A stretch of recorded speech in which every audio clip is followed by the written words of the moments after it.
हाँ guys, recently जो Myanmar है सिविल वॉर फेस कर रहा है और ये रिसेंट इंसिडेंट नहीं है। In last couple of years ये सिचुएशन जो है बैड टू वर्स हो गई है।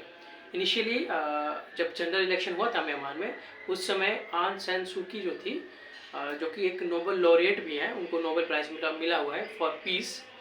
उनकी पार्टी ने लैंडस्लाइड विक्ट्री दर्ज की थी, मतलब बहुत ही ज़्यादा मार्जिन से उनकी पार्टी जो है जीत गई थी। लेकिन जो उस समय जो मिलिट्री लीडरशिप था, मिलिट्री लीडरशिप को जो कि हुंता बोलते हैं, JUNT है, और म्यांमारीज आर्मी को तात्मा दाव बोलते हैं। तो जब हुंता ने इस इलेक्शन को फ्रॉड घोषित किया और अपने जो देश का जो म्यांमार के जो लीडरशिप थी अपने हाथ में उन्होंने ले लिया। तब से वहाँ पे कन्फ्लिक्ट स्टार्ट हो गया। वहाँ के जो लोग थे उन्होंने इसका विरोध किया और ऑनगोइंग प्रोटेस्ट में बहुत सारे लोगों की डेथ भी हुई थी by the security forces. But over the years जब लोगों को लगा कि शायद हमारा जो पीसफुल प्रोटेस्ट है वो सक्सेसफुल नहीं हो सकता, या फिर सरकार ऐसा कुछ करना नहीं चाहती है, मतलब ये डेमोक्रेसी की तरफ, जो हाइब्रिड डेमोक्रेसी थी म्यांमार में, फुल डेमोक्रेसी नहीं थी, it was a hybrid democracy. उसमें ये था कि जो म्यांमारी आर्मी थी हुंता, उनके लिए कुछ सीटें रिजर्व थी और जो बाकी सीटें थी उस पर डायरेक्टली इलेक्शन होता था। तो एक हाइब्रिड टाइप ऑफ डेमोक्रेसी थी।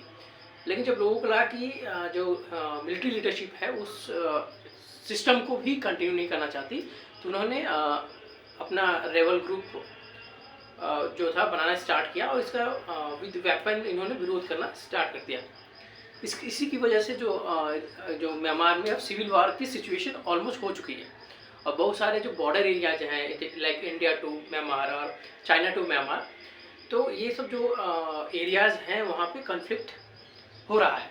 और इस एरियाज बहुत सारे एरिया जो हैं, क्षेत्र हैं, और रेबल ब्रदरहुड अलायंस, जो 3 रेबल ग्रुप का समूह है ब्रदरहुड अलायंस, उन्होंने उस एरिया को अपने कब्जे में ले रखा हुआ है। यही रीजन है कि जब जो हुंता जो है मल्टीपल फ्रंट पे रिबेलियन फेस कर रहा है, तो उसको they don't have man power to fight back. जो म्यांमारी आर्मी है उनके पास sufficient number of man power नहीं है कि वो इस जो भी सिचुएशन हुई है उसको फाइट बैक कर पाए। और देयर इज और इसी वजह से उन्होंने कंस्क्रिप्शन लॉ को लागू किया है। यद्यपि जो कंस्क्रिप्शन लॉ 2010 में ही बनाया गया था, लेकिन इसको इम्प्लीमेंट नहीं किया गया था और रिसेंटली इसको इम्प्लीमेंट कर दिया गया। जो कंस्क्रिप्शन लॉ है, जो मैंडेटरी मिलिट्री सर्विस है, वो बताता है कि मैन और वुमेन बोथ को अप टू 2 इयर्स तक की सर्विस देनी होगी, इट्स अ मैंडेटरी। और लेकिन जो एज कैप रखा है 80 to 35 for main and 18 to 27 for the women, ये एज ग्रुप है। लेकिन कुछ स्पेशलाइज सर्विस है लाइक डॉक्टर्स, इंजीनियर्स, उनको 3 साल की सर्विस प्रोवाइड करनी पड़ेगी, इट्स मैंडेटरी।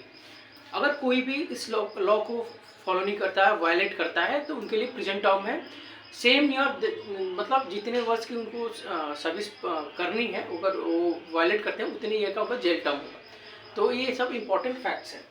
अगर हम रीजन की बात करें कि क्यों म्यांमारी आर्मी को कंस्क्रिप्शन सर्विस लाना पड़ा, हमें पता है कि स्टार्ट ऑफ द कॉन्फ्लिक्ट, मतलब जब वहाँ पे सिविलियन लीडरशिप जो थी उसको हटा के जब म्यांमारीज गवर्नमेंट ने अपने हाथों में देश का शासन लिया था, तब से जो म्यांमारीज आर्मी है continuously fighting at the multiple front, मतलब हर एक फ्रंट पे बॉर्डर एरियाज, जो भी रूरल एरियाज, वो कंटिन्यूसली फाइट कर रही है। और इस लंबे समय से फाइटिंग की वजह से जो भी आर्म फोर्सेज है उनका मोराल जो है डाउन है। साथ में ही एक और भी the most important fact is that कि वहाँ की जो सिविलियन पॉपुलेशन है वो म्यांमारी आर्मी, जो कि हुंता बोलते हैं, उनको सपोर्ट नहीं करती है। द रीजन इज दैट जो हुंता जो है कंटिन्यूसली उन्होंने सिविलियन पे शेल किया है, उनके द्वारा उनकी हत्या की गई है।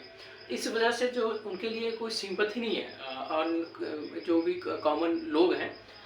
साथ में वहाँ पे लंबे समय से वॉर की वजह से वहाँ पे हाई कैजुअलिटी हुई है फोर्सेस में, और डिफेक्शन भी हुआ है, मतलब वो जो हायर लेवल ऑफिसर हैं उन्होंने डिफेक्ट करके इधर रेबल ग्रुप को ज्वाइन किया है या फिर वो न्यूट्रल हो गए हैं, वो अंडरग्राउंड हो गए हैं।